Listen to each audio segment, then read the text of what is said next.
പ്രത്യേകം ഓർമ്മപ്പെടുത്തുകയാണ്.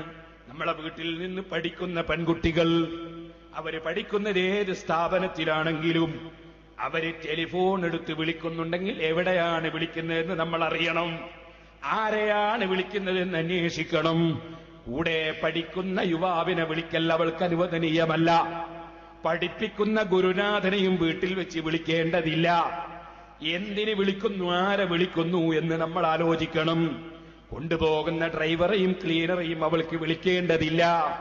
ഇങ്ങോട്ട് സംസാരിക്കുന്നത് ആരാണെന്ന് രക്ഷിതാക്കൾ ശ്രദ്ധിക്കണം. അത് രക്ഷിതാക്കളുടെ കടപ്പാടാണെന്ന് സാന്ദർഭികമായി ഉണർത്തുകയാണ്. കുറെ കാലം, കുറച്ച് ദിവസം കഴിയുമ്പോ സുബ്ഹാനല്ലാഹ്, എന്റെ അനുഭവം എനിക്കറിയാം. എത്ര രക്ഷിതാക്കളാണ് പൊട്ടിക്കരയുന്നത്. എന്റെ അടുക്കൽ തന്നെ ഈ ഒരു വർഷത്തിനിടയിൽ എത്ര രക്ഷിതാക്കൾ വന്ന്, ഉസ്താദെ എന്ത് വേണമെങ്കിലും നേർച്ച തരാം, ഉസ്താദ് എന്തെങ്കിലും ചെയ്തു തരുമോ എന്ന് ചോദിക്കുന്നവരുണ്ട്. എന്താ പ്രശ്നം? എന്റെ മക്കളെ ഞാൻ നന്നായി മകളെ പഠിപ്പിച്ചു, അവൾ ഡിഗ്രി എടുത്തു, പല സംഗതികളുമായി ഞാനൊരു നല്ല പുതിയാപ്പിളിനെ നേരത്തെ തന്നെ പറഞ്ഞു വെച്ചു. പക്ഷേ കല്യാണം അന്വേഷണം വരുമ്പോഴേക്ക് അവള് നേരത്തെ തന്നെ മറ്റൊന്ന് കണ്ടുവച്ചിട്ടുണ്ട്. അതുകൊണ്ട് അവൾ അതേ സ്വീകരിക്കുന്ന പറയുന്നത്.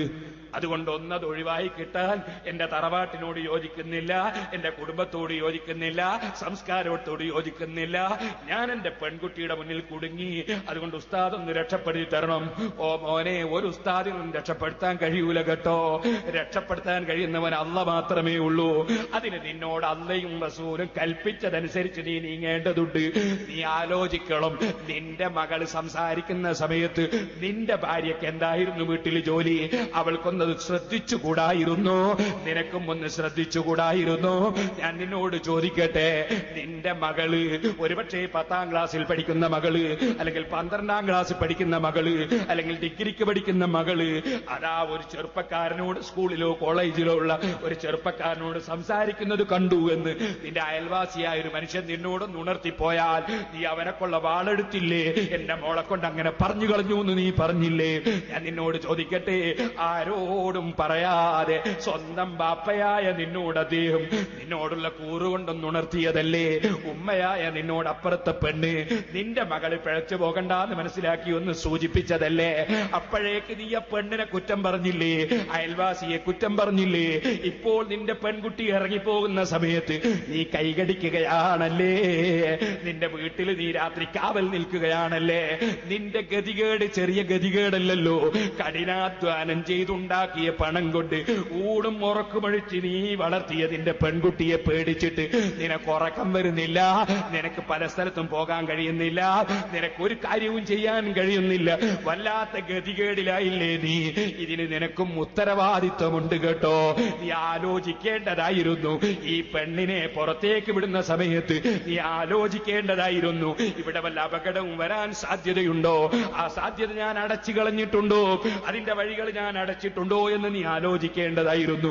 ഇതുപോലെ നീ വളരെ കഠിനാധ്വാനം ചെയ്ത് പോറ്റി വളർത്തിയ നിന്റെ ചെറുപ്പക്കാരനായ മകൻ നിനക്കൊരു ഉപകാരത്തിനും എത്തുമെന്ന് തോന്നുമ്പോ നീ അവന് പറ്റിയ കുടുംബത്തിൽ നിന്ന് നല്ല ഒരു പെൺകുട്ടി വിവാഹം കഴിപ്പിക്കണം.